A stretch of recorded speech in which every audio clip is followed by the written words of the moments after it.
buzzing in the room. As you can see, we are so excited to have Joel and a whole new, fresh IT vision and direction with new talent. It's an exciting time. And so there's a lot of possibilities coming. As we dive into this next part of the morning, between now and lunch, our goal is to take you through our new milestone offerings. And I got to tell you, the last couple of 3 years have been pretty tough getting ready for this. It was very difficult. A couple of years ago, we bought a great software package to drive all of our new communication capabilities, and it was painful. We went through about 2.5 extra years than we thought it would take in order to get that ready. And so it was very painful last March when we had to tell you that this wasn't going to happen until fall. And it's been tough. It's been tough on all of the teams. We've got some great new innovations. The teams have been working hard. And I remember at one point talking to a friend, and he said, he gave me some good advice. Because I felt like last year was one of the toughest years.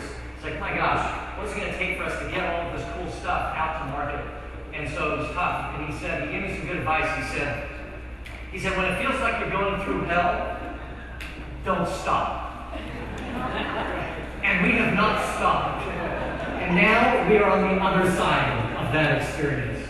And it feels so good to be on this side of the experience. And I couldn't be more proud of the teams that have worked so hard and the innovations that have been brought to bear to say, what can we do to reinvigorate milestones? What can we do to turn that into a powerful competitive advantage? And I think for a few years there, we were selling milestones a little bit more like a throw-in. Like, let's go and talk the whole solution, and let's lead with performance, and then where we can get milestone, let's just kind of gather out some of that business. And I think through some of that, perhaps we may have de-emphasized a little bit of the value of what milestones uniquely brings to people and organizations everywhere. And so we have spent a lot of time over the last few years reinvigorating, researching, finding new insights, developing new technologies, and trying to bring all those together. And it has been a really, really fun journey. And so it's a fun day to finally be on this side of that and to be actually launching stuff that will be available for you guys to go out and sell. James and I have been out on a number of sales calls over the last several months trying on some of this stuff. And it has a very high win ratio. People love it. They resonate with it. It's exciting to do. So I think this is going to be a fun adventure as we drive through this. We're going to present most of what we have this morning on a new iPad app. And so what you are seeing on the screen is this new app. And so I want to walk through some of the improvements and some of the things that have been done in order to sell this and to have you guys be able to walk out of here today with new tools, new selling aids, and a whole new way of talking about milestones. And so you'll get a chance to see that a little bit later on. So when it comes to what's new, people are asking us all the time, so what's new? What's the latest?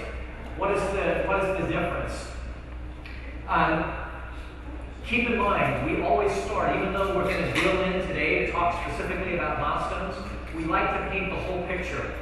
All of you are familiar with our 3 strategies. Each one of these 3 strategies can be brought to bear to affect people and to really make sure that recognition and appreciation becomes part of the culture, that it actually makes a difference in the organization, that it engages people, that it makes a difference.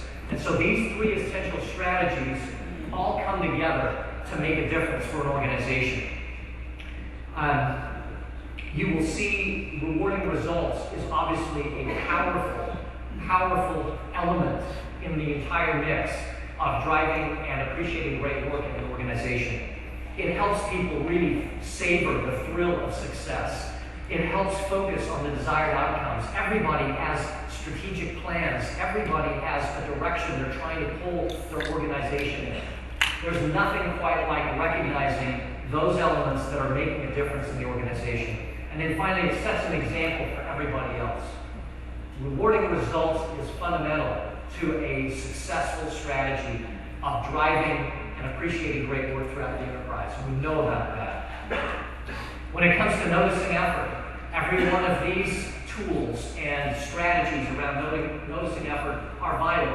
If you mix the two, if you make it very hard for people to recognize each other in simple and quick and easy ways, you kill the ability for that to spread virally. I think we've learned a lot about that over the last few years as we've engaged our clients in using things like e-buttons and buttons and e-thanks and e-cards, all kinds of tools that help spread that and really turn it viral throughout the organization and engage everybody in it. And that's a key part of a great strategy to engaging people and giving permission for people to recognize and support one another. So much more happens when you do that than when you just restrict appreciation to a manager thing. You want to spread this culturally. You want to get everybody feeling empowered to be able to share that. And that's why you get some results, as Beth talked about earlier today, and Dave talked about, where you get 13 per minute going on around Bank of America. So all three of these work together in a strategy to affect and change and shape culture and drive impact throughout an organization. The one obviously we're going to drill into right now is all about celebrating careers and the power of celebrating careers and what effect that has in organizations. I think for too long, people have felt like milestone programs are just a benefit that somebody started decades ago and they just run in the background and they sort of get managed a lot like a dental plan or a medical plan. They're just something that you put in place as a benefit and it just kind of happens. And people have long forgotten why do they do it and why is this such an important part of our strategy. We're going to get into that. So last time in March we talked a little bit about the employee tenure data. And this question is, are people really staying longer with their organizations now or not? And I think as you guys have tried that on, you've probably been just as surprised to see how many people take it as a given that people are not staying as long in organizations, right? I see a number of heads nodding. People are always shocked. This is a big reframe. Everywhere I go, everywhere I talk about this, people go, really? And it's absolutely yes. Good news is we have updated the Bureau of Labor Statistics data. You will see a new data point in the lower right-hand corner, 2012. That just came out 3 weeks ago. Which way did it go? Does anybody know? Oops, up again. Oh, back up the truck. It just moved from 4.4 up to 4.6. Look at that trend line. Like nobody can argue this point anymore about whether or not people care about coming and building a career with a company that they like. Look at that data. Now clearly, we've talked about this before, clearly, has the recent recession had some influence on that? Yes, it has. For sure it has. But look at the trend going all the way back to 1983, for goodness sakes. I mean, there's just no question that over time, it has not done what everybody else thought, right? It has not gone down, it's gone up. This is true for younger employees even more than for higher tenured employees. When we slice this data, as we talked to you before, when you look at 25 years and older and up, that data is also up, but not up as much as when you go all the way down to 16-year-old plus. So good news for us is it helps make a case to say careers matter. People do care about going to an organization and building powerful relationships and great contributions. So good news on that. We also have done some other interesting research beyond this insight that all of you know now. People want to build a career with their company. There's no question. 60,000 households in this BLS data every 2 years. People want to build a career with you. We recently also tackled an interesting question, and it's one that we've all had, and yet we've never really gone after directly on the research front. We engaged Cicero. This is a company that you guys are familiar with. We've used them before on tough issues. We've got some fantastic PhD talent that helps us figure this stuff out. And one of the biggest questions we wanted to know was this. If you put in a milestone program, a career achievement program, is there any difference between how long people choose to stay at that organization or not? right? That's the real CFO question in the end. That if they don't buy into milestones and celebrating milestones as a good thing to do, if you purely have to look at it from a financial standpoint, does it have ROI? Does it pay for itself? Is it a self-funding program or not? That's a big question, right? And so, as part of the survey, we went out and our research team just did a fabulous job. Christina and Gary and others, and James was involved. We had focus groups, all kinds of research that went into this.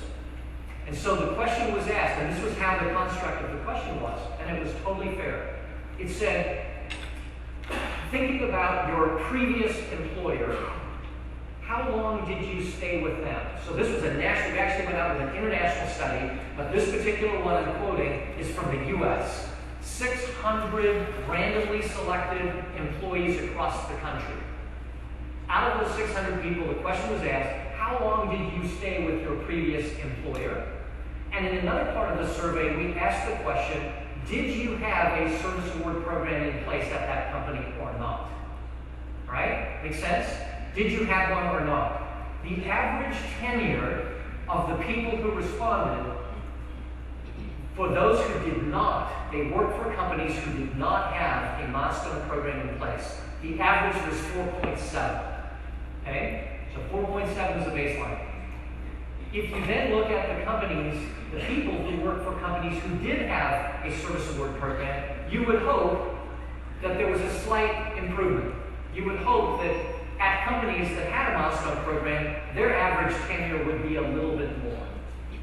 And so our hope was, hopefully there's something there. 2 months maybe even 6 months, maybe there was some opportunity to see some delta between those who did not have a milestone program and those who did. 6.7 years. 2 entire years longer for those who worked at companies who celebrated achievement, career achievement. Isn't that an amazing finding? That is actually, I mean, it stunned all of us, going, wow, that is the difference between having a milestone and not. Now, is it causality? Could there be other things that those companies were doing besides just offering a milestone program? Absolutely, right? You can't prove causality, but you absolutely can see the correlation. The correlation is unmistakable. There is a huge effect on people staying if you celebrate the fact that they work for you, if you celebrate their career, if you appreciate the work that they did. Obviously, we understand why this works. The exciting thing was to see how much it works. Think about that for a minute. What is the value of those extra 2 years? Those, go ahead. Retention costs, recruiting costs, all of what it takes to replace that person. But here's what's on top of all of that. These guys are experts. These guys have already been there for a number of years. This isn't like getting a brand new employee who doesn't know a whole lot and then all of a sudden they're gone and you're getting another one in. That area, you remember from the career stages, which we'll get into a little bit more, what do we talk about at 5 years? They're becoming an expert, right? So these are the people that are really, really valuable. And when you go replace them, and you look at the retention, and you look at the recruiting costs and everything else, that's just a part of the equation. All of that knowledge has walked out the door. So think of that. I've got a call a little later this afternoon with an individual who came to the summit who's trying to sell his CEO on the financial benefit of putting in place a program. And he saw some of this research at the summit. So that's exactly what our CEO needs to hear, so that you can actually see some numbers. And he's putting some metrics together to say, if we were to be able to move the tenure by just 3 months in our organization, here's how the whole thing pays for itself instantly. So for the first time ever, we have proof that milestones actually have an effect. They make a difference. They change the game on how long people are willing to stay.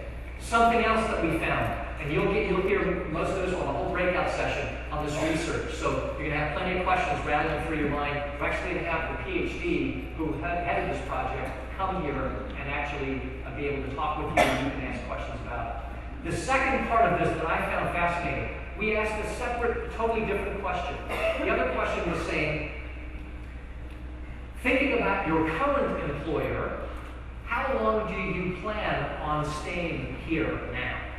Okay, so this previous one was thinking about where you used to work and its related data. Then we asked this other question, where you work today, how long are you planning on staying? So it's future looking, right?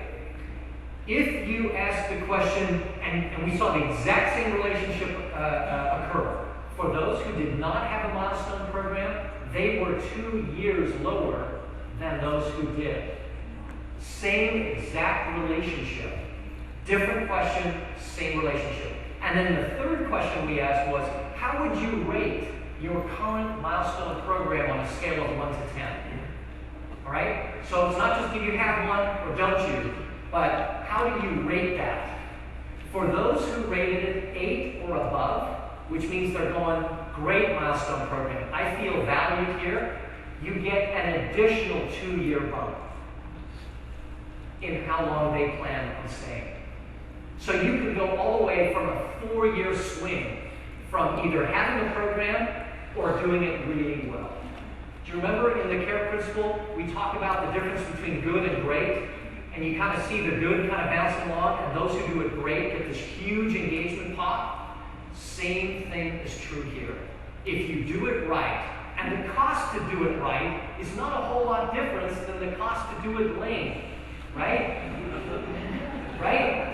They have a budget, let's do it right. Let's do it right. For that difference, you get an extra 2 years of people thinking, I love it here. I'm building a career here. And so that additional data, you can go all the way from no program to a well-run milestone program where people feel valued, and you get a 4-year bump in tenure. What's that worth to you? Huh? How cool is that? I think that's amazing. Awesome that it worked out that way. I love it when the research supports what we hope. If it hadn't worked out that way, we wouldn't be showing those slides today, I'll tell you that. But it is absolutely there, and you can climb all over this data. This is factual. This is the facts. It all squares directly, by the way, with the national database as well. So very, very cool. The next thing that we've done is try to talk a little bit about the objectives. And this is key. This is key. Obviously, we're using the data to reframe and to help people understand that these things actually are self-funding. We talked about that. This next area, when we talk about the goals, the objectives, the business value of putting in place a milestone program, this is really important to cover. And many of you have tried it on. We've had the 10. We've tried to condense that down, and I'll go through that now. First of all, we just picked the 6 that we think are powerful. You're going to have others. You already use others. You're welcome to. These are some of the ones that we have experienced that seem to really resonate and get people's attention around what we should be doing. It's really key to set the objectives in your conversations, because if you set the objectives right here, it's kind of like an RFP criteria. If you write the RFP and you guide that RFP, you guide it toward the strengths and the difference you can make, right? This part serves the same purpose. Really important here to be able to set the criteria, because just as Beth talked about, commercial insights in a challenging way of selling, you want to have your differences, you want to have those reframes, those differences lead to the strengths and how you actually solve for it. And so this is key to be able to just become familiar with it. You're all familiar with the top 10. We've revised them a little bit, coordinated them back down. Number 1 is appreciating the influence of an individual, honoring their impact on peers, on customers, and on the business over time. That's really what you're honoring each individual for. It's a personal thing. It's the influence they have had, the things that they have done because it's them, and they have contributed for you. That's what people really, that's what's rich. It's got nothing to do with the passage of time here. This is everything to do with their unique contributions and talents that they brought that made all the difference. And that's what we're focusing on. Second one is building trust. Building trust Everywhere we go, whenever you talk to anybody about engagement scores, trust is always showing up as a challenge for people. People are thinking about, how do I build trust? How do I help spread this throughout the organization? Well, when leaders show that they notice the talents and contributions of that individual, that person trusts them. It builds that cycle of trust. That my boss knows what I do. They get what I'm good at. They get what I have been doing for the organization. That bond begins to form, and it's a powerful relationship that forms in that awareness, that expression, that acknowledgement of, I get what you do, and I am thankful for what you are doing. And these are the things I see in you that you may not even see in yourself. Revealing people's talents is an important part of that. Next is retain talent. We've talked about this. This is a pivotal time in somebody's career. When they hit that milestone, they are thinking about, should I stay or should I go? There was a great comment made by one of our participants at the summit last month, where we asked him, what does it feel like at 5 years? And he made the comment. He said, when I took this job, I had a 5-year plan. And now I'm at the end of my 5-year plan. What's next? It's a pivotal time. Whether it be 3 years, 5 years, doesn't happen every year, but it happens at these key junctions, and it's pivotal. And you can either affect them, leaving and becoming part of the national average of leaving and moving on to something else, or you can engage them and help them understand that they fit in your organization and that can make a difference for them. Inspiring peers. We understand this is big, right? It's not just about the individual being recognized once every 3 or 5 years. This is about all the peers that get to watch and observe. And when they get to hear about the accomplishments of an individual, they get inspired by that. And they start thinking, as we know, what am I doing? What could I do better? Boy, I love what Ryan does. I can bring some of that into how I work, and so forth. Shaping culture. We talk about this a lot. It's core to what we are trying to do to make a difference in the organization. Sharing personal stories that illustrate what your company, what your organization is made of. We are, as O.C.Tanner, we are made up of every one of us. The culture in this company is shaped by everyone individually and collectively. And so by helping people tell the stories that move us forward, that define who we are and why we do things the way we do them, that's part of strengthening and building a culture that you can be proud of. That customers will choose you over somebody else because of the strength of the culture that pervades and permeates throughout the organization. And finally, you want to find ways to engage family and friends and the support group of an individual and bring them into the experience in some way. For some people, that may be bringing them into the presentation. For others, it may be including them when a brochure comes to their home. It may be including them in Facebook or LinkedIn. Finding ways to engage the support network of that individual is key to what you're trying to do in building a world-class career achievement program. So these 6, again, I think are fairly foundational. I would become familiar with them, as I think probably many of you are, and you can use these in the ways that you see fit to really resonate with why are we doing this and what is it we're trying to do. If people understand that this is the objective, these are the things we are trying to do, guess what? It sets up perfectly the opportunity for you to come in with a solution that's been designed to accomplish these very things. So set the criteria firmly. You get to own it from this point forward if they can see it.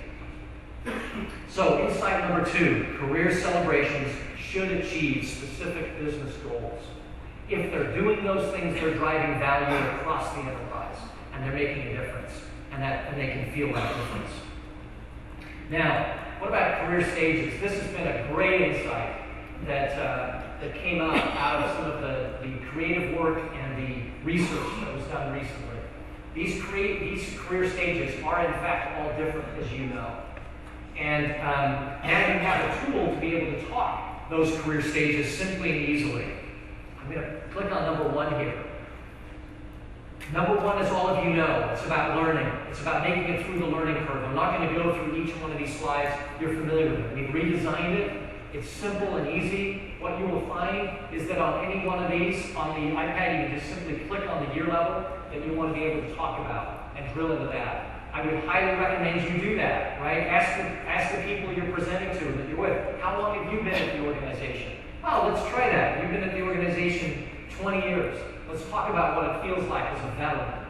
So this tool will allow you to go kind of where you need to, or you can go through any one of them, or as many as you think will help make this point. This is another big deal. It's a big aha. And every time I've ever shared this, people kind of go, well, duh. Of course. Why didn't we think about that before? We've just kind of been in this mode of treating everybody the same. And just, oh, it's coming up on another 5 years. Boom, this is what we do. And then rinse and repeat. We're not doing that. We want to treat these differently. We want to honor somebody who's been there for a longer period of time in a different way. It's powerful. You can also see the whole list. We've simplified the naming on this. We just got it down to just the core elements. So you'll see a little bit of name changing from what you saw before, but all the same data, all the same great research that just helps you talk directly to this issue of career stages are different and they're important. So, insight number 3, 5 is very different from 25. And let's treat them differently, let's think about them differently, all the way through.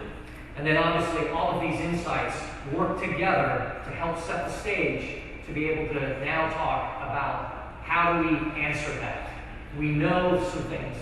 How do we bake that insight right back into the products and services that we offer and that we sell? And that's what I'm really excited to start to transition into, is to invite James to come on up and share. Now, given these insights, wouldn't it be cool if you could tie in the communication strategy right into these insights?